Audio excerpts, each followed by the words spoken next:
Welcome to Reddit Family Secrets, where trust shatters in an instant and the truth costs more than you ever imagined. If you crave stories that grip you from the first word and don't let go, hit subscribe and stay until the end, because what's coming will change everything you thought you knew. The moment I pulled into the driveway, I knew something was wrong. The gate was latched. Now, this wasn't a big deal if you didn't know our dog, Barnaby. He was a 3-year-old golden retriever mix, and he always greeted me at the fence. He had this routine. Whenever he heard my truck pull into the driveway, he'd bound over to the side yard, paws on the cedar fence, tail wagging like a metronome, ready to welcome me home. But today, the fence was empty.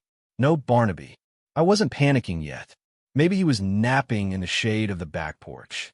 It was hot as hell in Texas, so that made sense. I grabbed my lunch cooler, slung my bag over my shoulder, and unlocked the front door. "Hey, I'm home," I called out. The house smelled like lemon pledge and bleach. My mother, Joyce, was sitting on the sofa, folding a throw blanket with sharp, precise movements. She had been watching Sophie, our 5-year-old daughter, while Sarah, my wife, was at a dental appointment, and I'd been at a job site all afternoon. Mom said, putting a finger to her lips. "Sophie is napping." "Where's Barnaby?" I asked, placing my keys in the bowl by the door. I quickly noticed he didn't come to greet me. Mom didn't look up from the blanket. "Oh, that." She paused, and then sighed dramatically. "He got out." A chill crept up my spine. "What do you mean he got out?" I asked, my heart sinking. I opened the back door to let him do his business, and he just bolted. I was silent. My head spun as I processed what she was saying. Barnaby didn't just bolt. He was a trained dog, $2,000 worth of professional obedience training. We'd been through months of work on leash manners, impulse control, and safety commands. And the idea of him bolting was absurd. He never left the yard without us. "Why is the gate latched?" I asked, my voice starting to edge with suspicion. Mom blinked, her eyes wide and innocent. "Well, I closed it after he ran out," she explained. "I didn't want people to think we were negligent, so I closed it after he ran." He ran through a closed gate. I stared at her. I felt a cold prickle at the base of my neck. "You mean you opened the gate after he ran out?" I repeated, trying to make sense of her words. The gate never closed itself. I walked over and checked the latch. It was tight, and if Barnaby had escaped, why was the gate secure? I walked back into the kitchen, confusion clawing at my mind. "Did you call me? Did you call Sarah? Did you post on the neighborhood app?" Mom shook her head stiffly. "I didn't want to worry you at work," she said, barely glancing at me. "I thought he'd come back." I didn't say another word. My gut told me something was off. I walked past her, out the back door, and into the yard. I checked the dirt around the gate for scramble marks. Nothing. I turned to where I'd recently installed a wireless security camera. My mother hated cameras. She thought they were intrusive, but I'd installed it after a series of package thefts in the neighborhood. It felt good to know someone was watching the house when we weren't there. I pulled up the app on my phone and scrolled back to 2:30 p.m. The video footage loaded. My hands were shaking as I watched it play out. 2:38 p.m. The back door opened. Barnaby trotted out, wagging his tail, carrying his favorite stuffed hedgehog. He wasn't running away. He wasn't bolting. He sat on the patio, waiting for a treat, as he always did. Then my mom appeared in the frame. She wasn't frantic. She wasn't wearing her lounging clothes. She was dressed in her street clothes, as if she were going somewhere. She was holding a leash, a cheap, red nylon slip lead that wasn't ours. Barnaby stood up and looked at her trustingly as she clipped the leash onto his collar. She led him to the gate, opened it, and walked him out of the yard. I felt my breath catch as I watched. Then came the kicker. My mom walked Barnaby to the front of the house. 2:40 p.m. A white sedan pulled up to the curb. A woman, probably in her 40s, got out of the car. I didn't recognize her.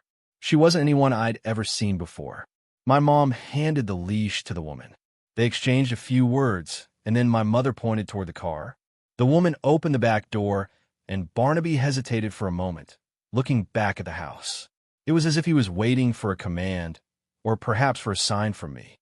But the woman shoved him inside the car, and the door slammed shut. My heart dropped into my stomach. My mother didn't look back at the house. She just brushed her hands together as if to wipe away the last traces of the day and went back inside.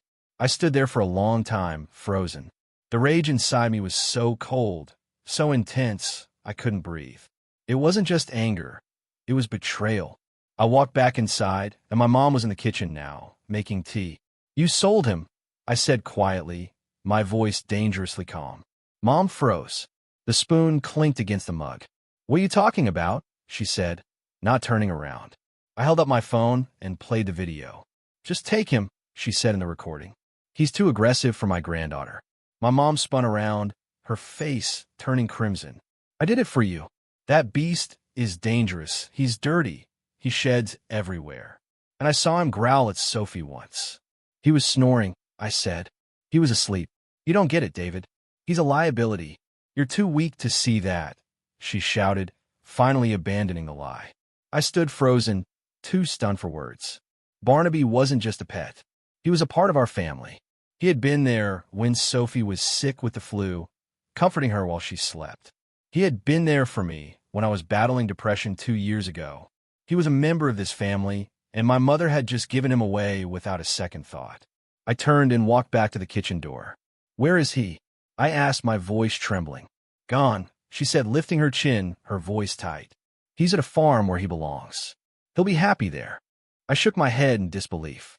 "Where exactly? Who did you give him to?" She refused to answer. I stared at her for a long moment before turning toward the door. I was done talking. It was time to act.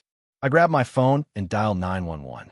My mom looked up at me, panic flashing across her face. "What are you doing?" she asked, her voice dripping with nervous laughter. "I'm reporting a theft," I said. "Grand larceny, actually, considering Barnaby's training and vet costs." Mom's face twisted in rage. "You wouldn't, David. I'm your mother." The dispatcher picked up, and I calmly stated, "This is David Miller. I'm reporting a theft in progress at 402 Oak Creek Drive. The perpetrator is still on the premises." Mom shrieked and lunged for the phone, but I stepped back. "Yes, I have video evidence." 10 minutes later, Officer Mendez showed up. He was young, polite, and looked tired, but he listened as I explained the situation. He watched the video and then turned to my mother. "Ma'am," he said, his voice professional but firm, "did you have permission to remove the animal from the property?" Mom burst into tears.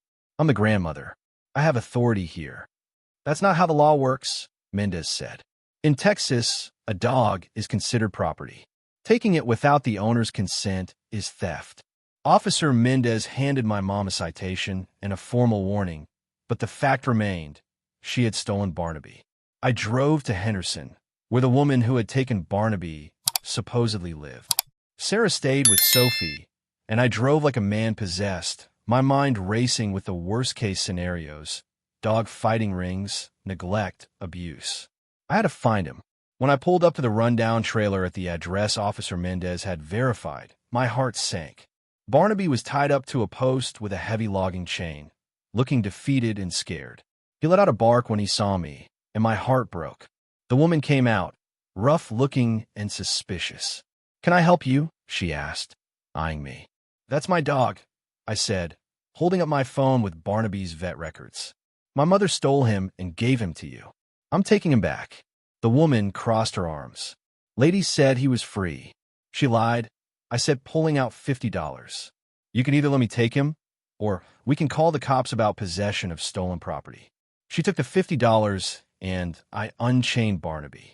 The dog leaped into my arms, licking my face so hard that it almost knocked me over. When I got back home, the locks on the doors were already changed. My mother had fled. Sarah was sitting on the porch with Sophie, who was ecstatic to see Barnaby. That night, my phone blew up. Messages from my sister and cousins. How could I call the cops on Mom? She was just trying to help. I sent one final message to the family group chat. Mom stole our dog and gave him to a stranger. I got him back. Anyone who defends kidnapping and theft can get blocked. 2 days later, my mother showed up, pounding on the door. I stood in the threshold, blocking her. Barnaby stood by my side, a low growl in his chest. "You are not allowed on this property," I said. She tried to play it off. I brought Sophie a coloring book, but it was too late. The boundaries had been drawn. Months later, things are different. My mother is still trying to reconcile, but she knows that she crossed a line. She sent me a note with a check for the locksmith and a brief apology. The boundaries are set. And Barnaby? He's safe. Sophie's happy, and so am I. It took a while, but we've found peace. When someone shows you they don't respect your property or your heart, believe them the first time. And never underestimate a man who loves his dog. If you enjoy this story, kindly drop your thoughts in the comments, and don't forget to like and subscribe for more stories like this. Thanks for listening.